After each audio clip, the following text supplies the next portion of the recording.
масштабтуу түрдө, мамлекеттик түрдө, милдеттүү түрдө президентибиздин бүгүнкү күндөгү бедели төмөндөп кеткенин ал киши өзү жакшы билет. Президент бизге эмес, өз тегерегинде партиялар ушундай эскертүү берсе болмок да. Бийликтин партиялар ичилик кылат да.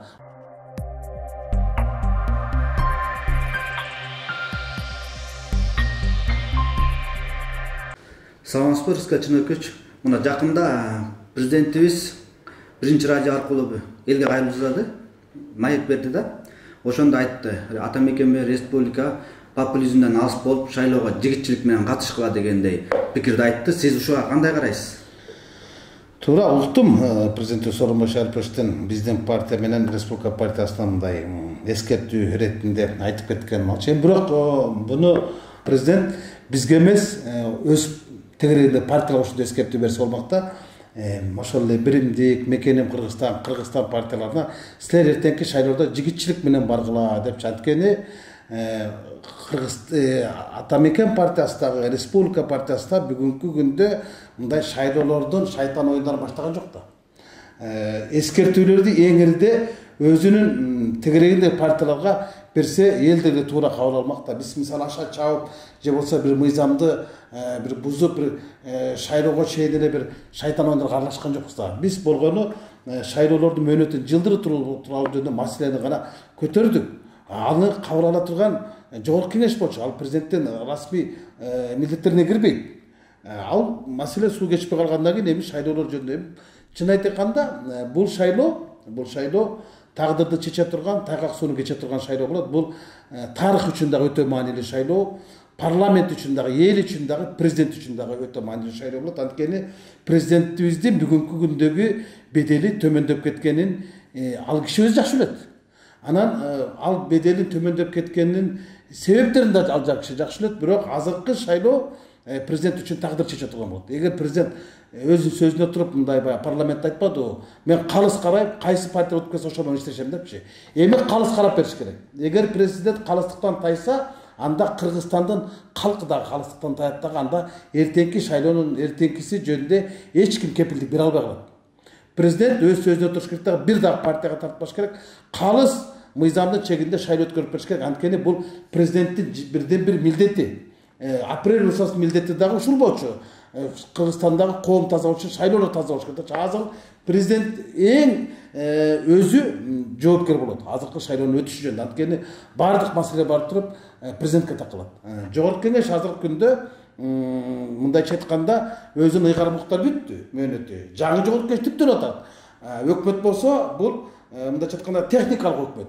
Бул дагы өмүрү кыска өкмөт. Анан жооптун баары кимде? Жооптун баары президенттин өзүндө. Анан президент аз айтып атпайсызбы, жигитчилик кылгыла депчи.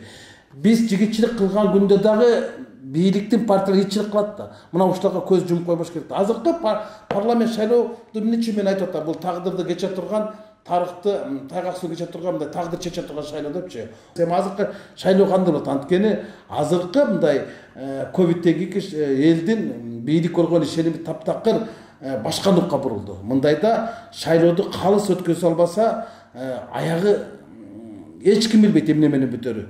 Азыркы шайлоодо мындай баратат да. Чындык менен байлыктын ортосундагы тандоо болот. Бир жакта байлык менен бийлик болот, бир жакта эл менен чындык болот. Бир жакта жалаң капчыгы калыңдар болот, бир жакта жалаң кадыр калыңдар болот. Анан ошол эки топ кармашат. Эл менен чындык жак булар пландар менен иштейт, бийлик менен байлыгы барлар булар кландар менен иштейт. Мындайча айтканда пландар менен кландардын карбашы болот. Эл ушуга таразы болот. Мына ушул жерде эл өзү чечиш керек. Элдин эбегейсиз бийлиги мына бүгүн келди колуна. Анткени эл өзү тандайт, эл өзү шайлайт. Азыр дагы ушу чимкириктер чимкиригин тартып алдырып элдин алдына барды. Мына мен таптакаймын депчи. Анан эл кайта ошол чимкириктерди шайлай турган болсо ертең айтпаш керек. Азыр мына ушул жерде эл өзү ойгонуш керек. Анан добуштарды сатып алууну токтотуш керек. Мына азыртан эле мына президентибиздин жана кайрылуусунан кийин президент бизге мындай республика менен ата мекен партиясында жигитчилик кылгыла деп койду.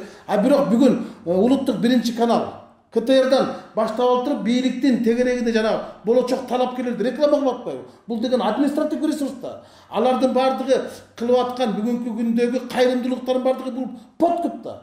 Мына булардын бардыгына айтыш керек да. Мына ушулардын баарын сертең айтабыз, алар 2 ай мурун даярдашкан. Административдик ресурс иштеп атат депчи. Бул жерде азыр эки нерсе иштейт. Каржылык ресурс иштейт, ал бийлик менен байлык жакта. Анан каршылык ресурс дейт, бул эл тарапта. Ушул эки ресурстун кармашы кандай болот? Кыргызстандын эртеңки келечеги дал ушундай болот. Ушуну туура белгилеп жатасыз. Мына азыр шайлоо оор кырдаалда, оор учурда өткөн турат да.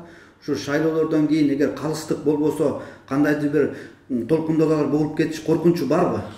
Бар. Буну мен жок десем, эл айтат да, туура эмес депчи. Коркунуч бар. Кооптуу жагдайда шайлоого баратабыз. Анткени мындай абалдан кийин, карантинден кийин сразу эле шайлоого кирип кете атпайсызбы? Мындайда алабармандык кылбаш керек. Аша чапкандык да кылбаш керек. Элге этият мамиле кылыш керек. Бүт мүмкүнчүлүктөрдү түптөп бериш керек.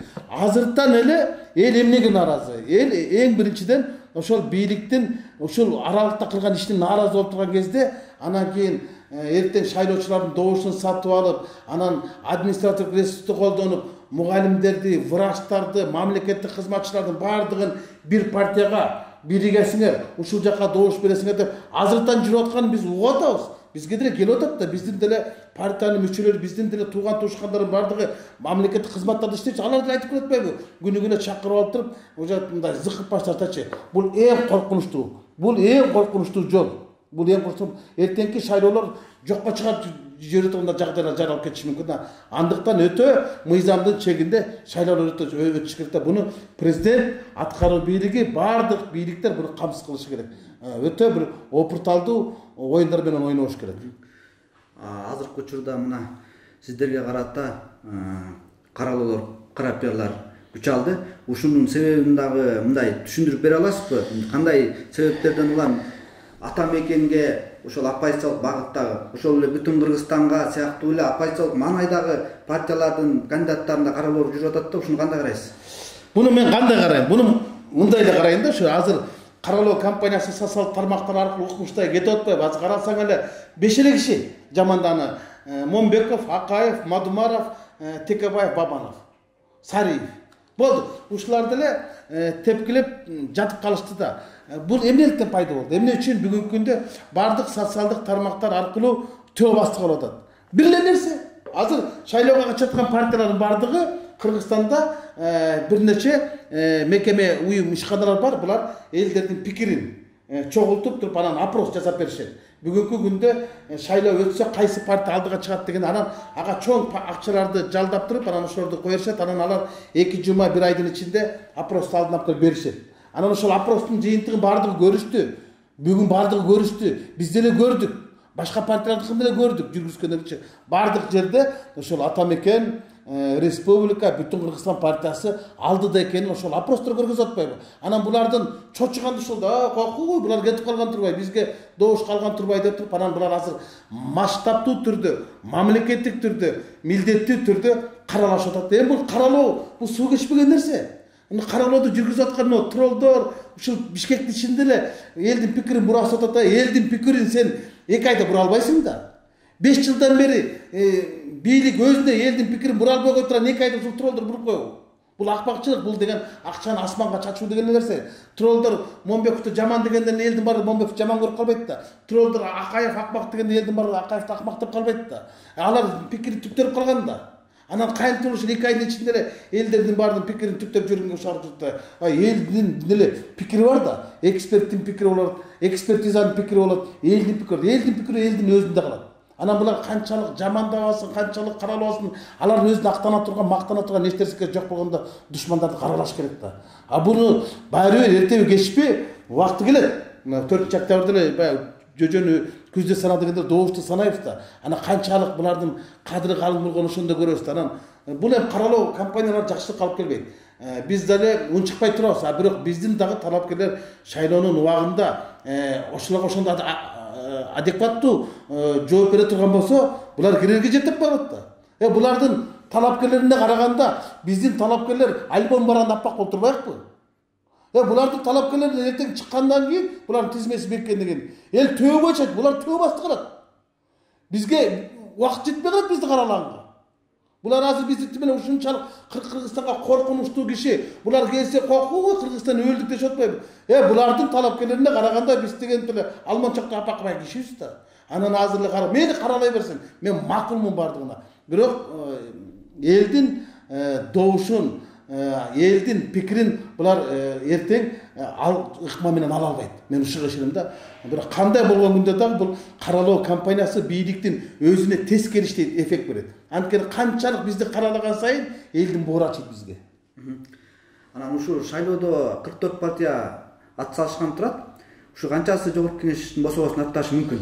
Эми апыр тапыр артта калган капыр деп 44 партия салышат деп Кыргызстанда билесиз да, президенттикке 80 талапкер катышып анан канчасы жолдо калганчы. Менин жеке пикиримде ушу бир 30тан ашык партиясы орто жолдо калат да, бирок соодалашайын деп эле коюп коюшту. Бирок 5 миллион сом төлөй албайт да. Бул партиялардын 5 миллион сом акчасы эмес, 5000 кишиси деле жок да. Анан алардын бардыгы эле катышып алды, бирок барбайт. Менин жеке пикиримде бир 10дон ашык эле партия, 14 партия барышы мүмкүн. Алардын деле бир 6-7 партиясы ошол жана 7% чектен өтүшү мүмкүн да. Мындайча айтканда, азыр мындайча айтканда мурункудай лидер жок, фаворит жок. Бардыгы бирдей. Бардыгы бирдей күчтө. Мурункудай бийликтин партиясындагы күчтүү болмок, эгер бүгүн бийлик күчтүү болсо. Бүгүн бийликтин күчү жок, бийликтин партияларында күчү жок. Соответственно. Азыр элге ушундай кырдаал түзүлдү, эл талданга негизги мүмкүнчүлүк түзүлдү. Ушул мүмкүнчүлүктү эл пайдаланыш керек да, бирок бийлик өзүнө пайдаланыш керек. Бийлик майдаланып кеткенде, бийлик эл пайдаланып кетет да. Ушудан этият болуш керек.